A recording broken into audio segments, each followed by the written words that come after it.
Today we're walking through the forest and we're asking Spirit to give us any collective messages that want to come through.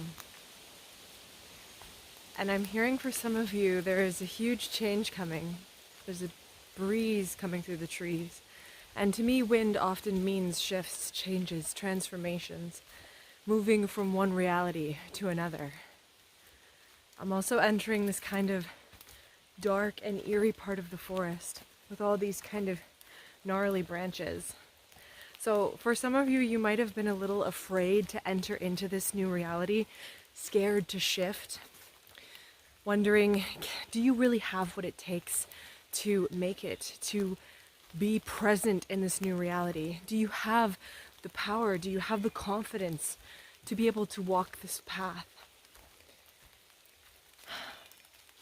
And I don't know if you can hear that bird. And if anyone knows what that bird is, please let me know, because it's so beautiful. But to me, that spirit encouraging you and telling you that you have exactly the right amount of passion, the right amount of drive to take this step forward. So if you've been afraid in the past, Spirit is saying, don't be afraid. Know that this is where you're meant to go. I'm also entering into the forest. It's really, really wet here. So I feel like for some of you, this could have been a very emotional shift. Water obviously references emotion, and it's still raining. So there is an emotional element. And for a lot of you, I feel like you've maybe been dreaming about a particular manifestation. You've been wishing for something to come to fruition. And I feel like that's a common collective message amongst a lot of us, is that we've been wishing and dreaming for something. And Spirit is saying that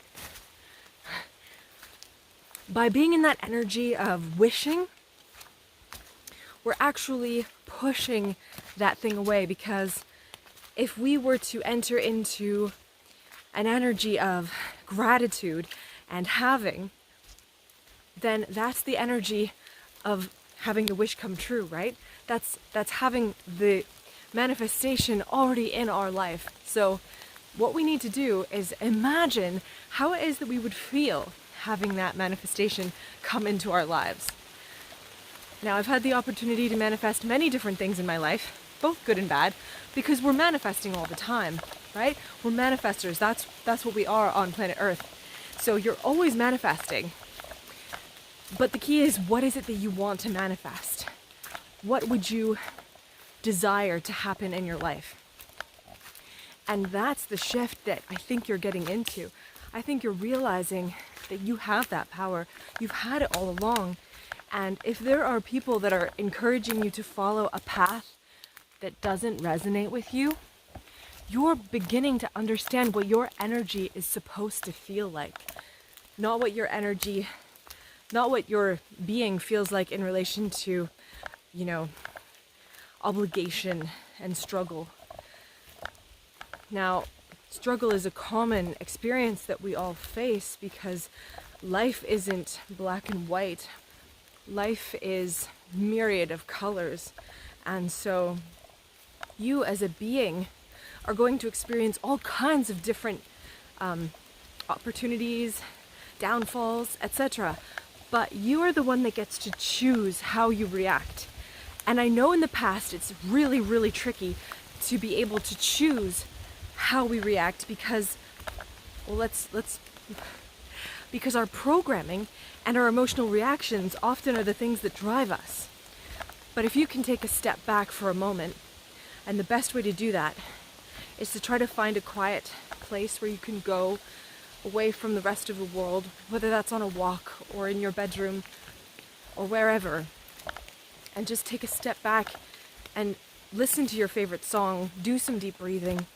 Then you can hone in on your energy, hone in on how it is that you want to feel, and separate yourself from the obligations, from those other strings that seek to pull you away from your true self.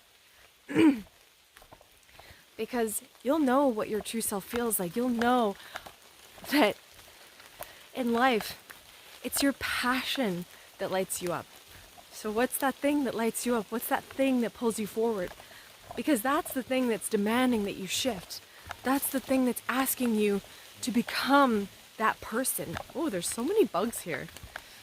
And I feel like your spirit guides have maybe been like niggling and like sending you all these different messages. And maybe for some of you, you've had a hard time honing in on what it is that they're saying to you.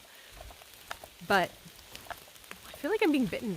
I feel like they're getting a little bit, like not angry, but they're just getting a little bit frustrated because they're sending you all these messages. And you have to take a moment to stop and listen. Right? You have to separate yourself from all the things that want to pull your energy. And that could be, you know, like a job, that could be relationships, that could be just expectations. And so, again, like I said, in order to be able to shift into that reality that you want, it's best to hone into your energy so that you get to experience the energy that you want to feel rather than some other energy that maybe you don't want to feel. What is it that you prefer versus what you don't prefer, right? I feel like for so many of us, we're living a life that others want us to live. And we're not living our truth. And that's because for years and years and years, that was what was going on, right? People would do what other people needed. And maybe that was for survival, but now we have more opportunities to engage in something that brings us joy. There is so much rain right now. So let the emotions flood, let them flow through you. Because for a lot of you, you've been holding on to something. You've been holding on to something that needs to be released. And it could be in your heart chakra. But I feel like for a lot of you, your solar plexus chakra needs to be balanced. Because that's the thing that's going to allow you to shift, to push forth, and have the confidence to move into that new reality. But it's important to balance all the chakras. So what I like to do, which is kind of weird, but it's really helpful with the chakra balancing, is to imagine your body in your mind and just see what's going on. And I can't even tell you how many interesting elements I was able to see when I looked at my body. Like I could see like all this different energy swirling in different places, and I could see like little creatures in various chakras, and I don't know, it was all so weird, like some sort of weird warped Tim Burton movie. But yeah, see what your imagination shows you, because your imagination is there for a reason. It's there to try to communicate with you and tell you what's really going on inside. It also is your conduit between you and your higher self. That's how your higher self can communicate with you, to tell you where it is that you want to go, what it is that you want to make happen in this life.